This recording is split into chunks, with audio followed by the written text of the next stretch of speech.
the hip hop rush. DJ Talent with the mic with the hip hop rush. DJ Talent with the mic with the hip hop rush. DJ Talent with the mic with the hip hop rush. With the hip hop rush. With the hip hop rush. DJ Talent with the mic with the hip hop rush.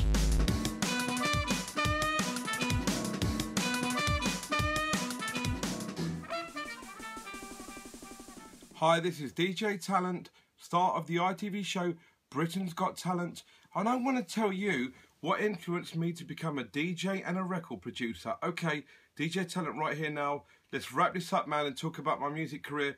What influenced me to get into music and DJing? DJ Talent, star of Britain's Got Talent. DJ Talent, star of the television show Britain's Got Talent. DJ Talent, celebrity, worldwide star, English, Great British celebrity, talks about what influenced me and where did I get to be where I am right now, okay? I'm going to tell you right now what really influenced me about music. Okay, first of all, DJ Talent, right, this is what I'm saying. The first ever station I listened to back in the day was the sounds of DJ Buzz. It's the sounds of DJ Buzz in 1993. It was Cool FM. Check that out on YouTube, guys. DJ Buzz, Cool FM 1993. On YouTube. That was the first show I ever listened to. The first underground urban station show I listened to was Cool FM, sounds of DJ Buzz, okay? 1993. Okay, guys. So now we're going to start talking about music influences. When I started learning to DJ, guys, you know, like out there, like DJ Talent from Britain's Got Talent, you know, I couldn't afford a pair of turntables, you know, and I couldn't afford a mixer and stuff. So what I did, first of all, is I had one hi-fi. It was a hi-fi. I don't know if it was a Sony hi-fi. It had a turntable on it. It had a cassette tape. What I used to do is on the recording side, I used to record. I used to play a tune, play a track, for example, yeah, and then basically the track would roll, and then basically the tune would get the groove would get going on the tune, and then I'd play a cassette tape. So the cassette tape might have been a show of someone on Cool FM playing another track, and I used to chop it. So the cassette tape is recording there. For example, we got it on record, we've got the record going, and then we've got the cassette tape with another track from someone from Cool FM. I'm sort of chopping it like this on the hi-fi system. That's what I did, because I couldn't afford turntables in those days. So I got a hi-fi, and at the age of 14 years of age, I started buying records, okay? 14 years of age. The first record I ever bought, I remember, DJ Talent from Britain's Got Talent, was the Terminator tune on Metalheads by Goldie. That was the Terminator tune, Metalheads, Goldie. That was the first track I ever bought. That's DJ Talent. So big up Goldie, the Metalheads crew, respect. Also DJ Talent, I want to talk to you about musical influences. Let's start now with some of the biggest people that have influenced DJ Talent. Star of Britain's Got Talent, celebrity TV star in Great Britain, United Kingdom and the world. Let's talk about some of these people in the industry that's influenced me. There was a DJ out there called Andy C. Andy C ran records. Andy C made a track called 31 Seconds. It goes, help, I'm in a long dark tunnel. Help, I'm in a long dark tunnel. It's quite like a dark old school show. That's by Andy C. That's on Ram Records. That's 31 Seconds. Another kind of big track that influenced me was the True Players crew and the Ganja Records crew. It was DJ Hype and DJ Zinc.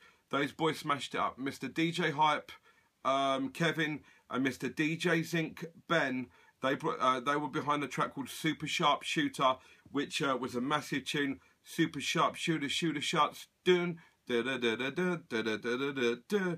Super Sharp Shooter was a big hip-hop jungle track, you know, that Zinc kind of produced, and he kind of got involved with Ganja Records and True Players with DJ Hype. So Super Sharp Shooter for me was a massive tune. What else? Ray Keefe did a big track called Chopper. Ray Keefe from Black Market Records. He did a track called Chopper, and it was a mad tune. Ray Keefe was a very talented, heavy producer. Worked hard. He said to me, Ray, he said, when you DJ Talent, when you finish on Britain's Got Talent, you got a lot of work to do. He said, this is an anthem. This is just a start, mate. You like the I say Britain, you say Talent. Britain's Got Talent. It's a DJ Talent. This is a track that's kind of opened the door to you and given you a platform to make you a face and a public face in the world. But now, he said to me, you got to get your head down. You got to start grafting, and you got to start making tunes, remixing tunes, writing official stuff, and putting music out there. Ray said to me, at the end of the day, you've opened your platform to that door with that tune. I say Britain, you say talent, but now you got to keep producing big tunes and remixing some big artists. But you know, with music, it's like you know, when I was a lot of musicians, you know, they're very poor people. Musicians bask. Everyone thinks, oh, you're a musician. You know, musicians are rich. No, we're not rich. You know, like we're into the world of manufacturing. You know, we manufacture and we make. We put products out there, whether we're putting out vinyl, whether we're putting out digital downloads, you know, but we manufacture. So when you're manufacturing and creating a brand, you know, it's hard work, my man. It's very, very hard work to do that, you know. But back in the day, I remember making music in the studio, and I used to use an Atari ST computer with Cubase. Atari ST computer with Cubase. Back in those days, it was all about a mixing desk, okay, and a sampler, and a DAT machine. In those days, I used very, like, if we're looking at studio equipment 20 years ago, you know, it was a lot different in those days. It's hard work, you know, with DAT tapes, with samplers, mixing desks, and burning things onto a cassette tape. You know, it was hard work in those days, man. It's not like technology now, where you can sit there and record a vocal on your smartphone in about 27 seconds and send it to an engineer, and it's on the track and it's in. You know, now technology is good, it's more accessible. You can get your music out there to the world now. And back in the days, you'd have to press up a tune and run 300, 500 records on the underground before someone noticed it as a major. That's what used to happen.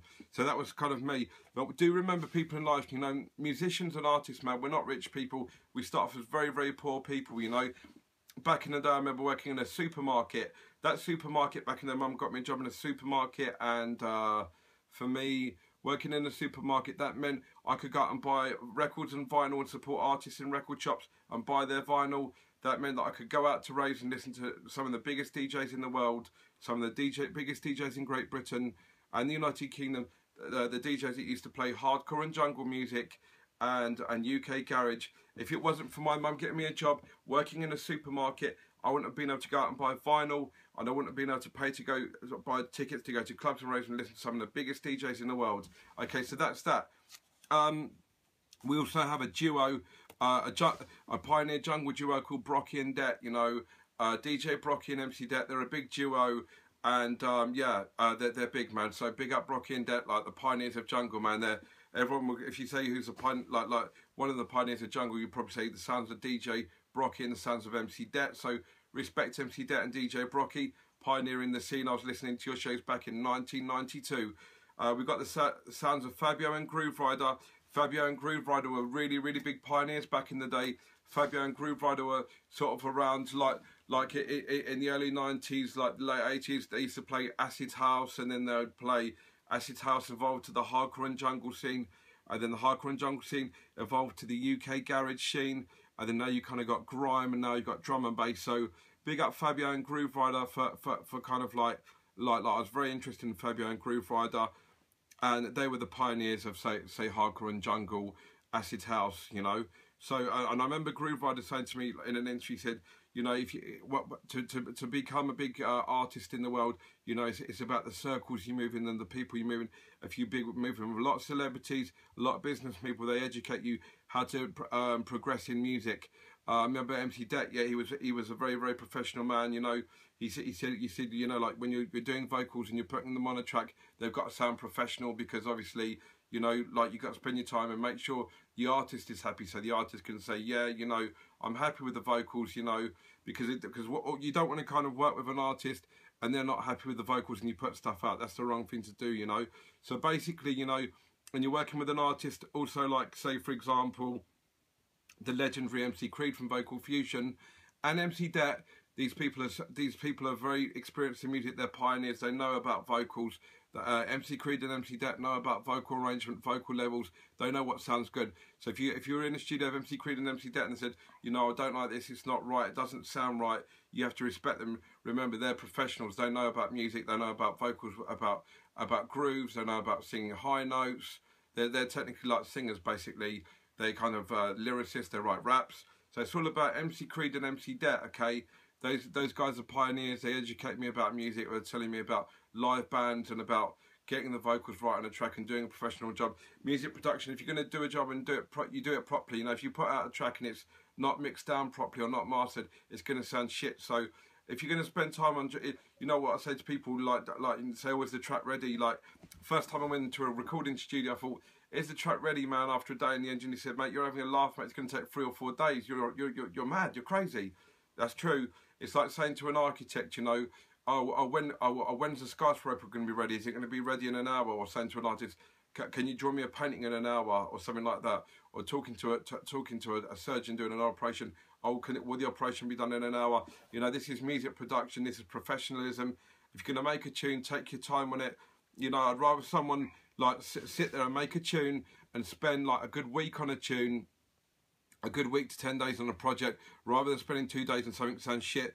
If you're going to do something, do it properly, because remember, with music, it's got longevity. It's got to last for a long time. So, like records like Billie Jean, Michael Jackson, Beat It, say Bob Marley, One Love, for example, tracks like that, you know, they're classic anthems. They last years and years and years. So if you're going to make a tune, you do it properly. You do a good job of a tune. You spend your time on the production. Making a tune is not like mixing 2 records all like 5 minutes I'm in the mix. You know, making a tune and music production is very scientific, you know. And to make music, to be a music producer, you either have to know someone that's got a studio, that's a sound engineer, you know, because I certainly didn't have one back in the day. So to be a record producer, you know, you need an engineer. Well, to make any track, you're definitely going to need a sound engineer, number one. Some sound engineers, they sound engineer and produce. Some producers, they work with a sound engineer, and like they let the sound engineer do the work, and they come in with the ideas with the vocals and stuff, and come in with the ideas with the tune. So there's 2 ways you can make music. You can either do it with a sound engineer stroke producer, which does both, or you can do it with like a sound engineer with a producer, like, say, to use on a track written and produced by, say, DJ Talent, engineered by blah blah blah blah. For example, that's the way you do it. You let the sound engineer and do the programming. You let the sound engineer be the scientist and do a good, a really tight deal on the music production. And you let the producer come up with the ideas and the creativity. That's one way of doing it. Or the other way you do it is you work in a studio and you learn from a sound engineer. You become a producer, and then you can engineer. That's the other way around it. So that's for an example. So we talk about Fabian Groove Rider. We talked about, say, like the acid. We talked about MC Creed and MC Det, like pioneers of the vocal scene, professionals, how to get the vocals right. You know, things have got to sound right, professional. Totally agree with you guys, man. If you're going to put something out, you take your time on it. Producers out there, don't just do a track and go out there and work with someone and think, oh, well, I'm working with a big artist today, let's just bang the tune out. That's the wrong attitude. You make sure that the artist is happy and they give it to you in writing, and they write to you in an email and say, I'm happy with this, we can go with this. You know, at the end of the day, the main thing in music is the production. If you've got a killer backing track, a killer instrumental, you've got a tight tune.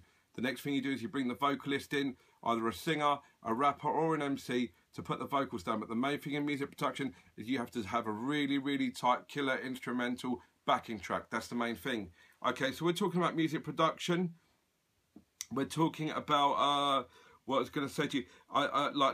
Two other guys that influenced me was a guy called DJ Spoonie and the Dream Team. DJ Spoonie was a legend. He said, like, when you're working in a radio, you listen to what your producers tell you. He said your producer, if they say to you, like, don't use bad language on air, don't do this, you listen to what they tell you, because if you don't listen to what a radio producer tells you, you make mistakes, things go wrong, and basically what happens is, man, you cause havoc, man. By not listening to, say, for example, what someone's telling you in a television studio, by turning on your mobile into aeroplane mode or keeping it out the room, or not listening to what your radio producer's telling you and you're just doing your own thing, you know, you could end up with a hefty fine for doing something stupid, or you can be kicked off air. So, like DJ Spoonie says, always listen to what your producers tell you, either in the radio or television studio, because they've got your best interests at heart. You listen, you take it in, and you learn.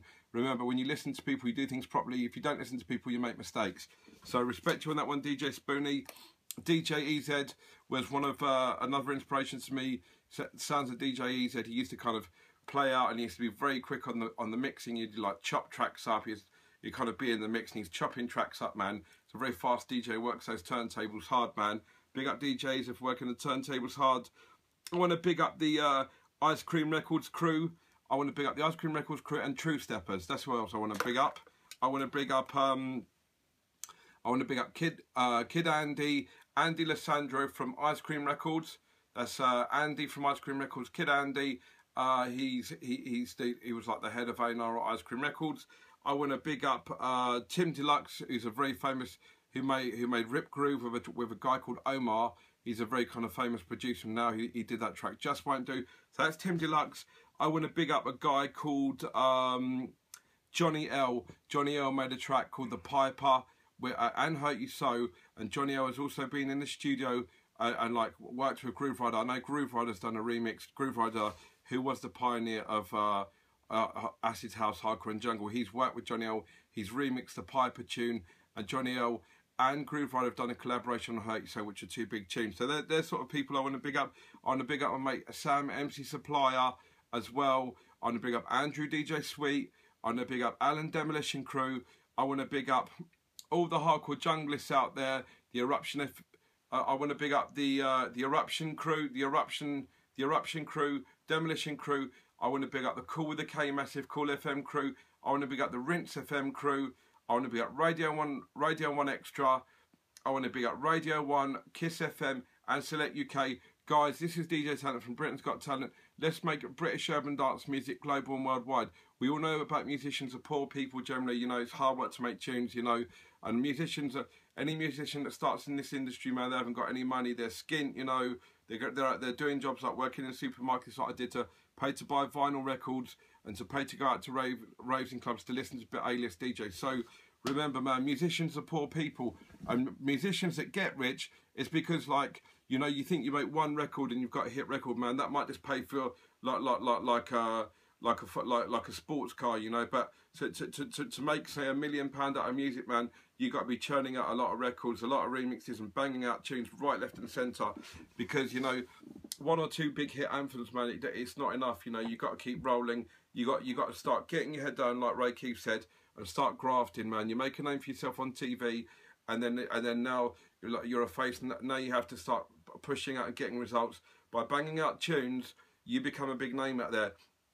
Remember, when you're a producer and you bang out a big record and you're a record producer, what happens is, like, when you go into radio stations and people play your radio, you can walk into any radio station. If you've got a big tune, you can walk into any club and a DJ will start playing it. Producing is the way forward. Without record producing an artist in the studio making records, we don't have a rave scene. So respect to record producers spending a good like 2 to 3 weeks making a masterpiece, making an excellent backing track, an excellent instrumental, and having professional vocals done and mixing and mastering a track properly. It's all about the music production, man. Keep the music production tight. Spend your time and remember you're an artist.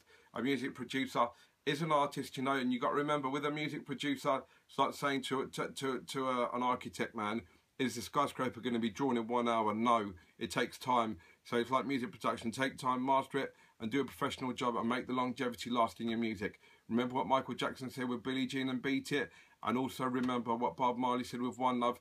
That was a track that's been made and it's gone on for years and years and it's become an anthem. So let's make really good quality music and spend our time in the studio to bring out excellent quality production. Don't spend a day in the studio. Don't spend 2 days in the studio. If you need to spend 2 weeks in the studio to bring something decent out, then you do that. You take 2 weeks on it, man, because remember, you want to make an anthem, you want it to last forever.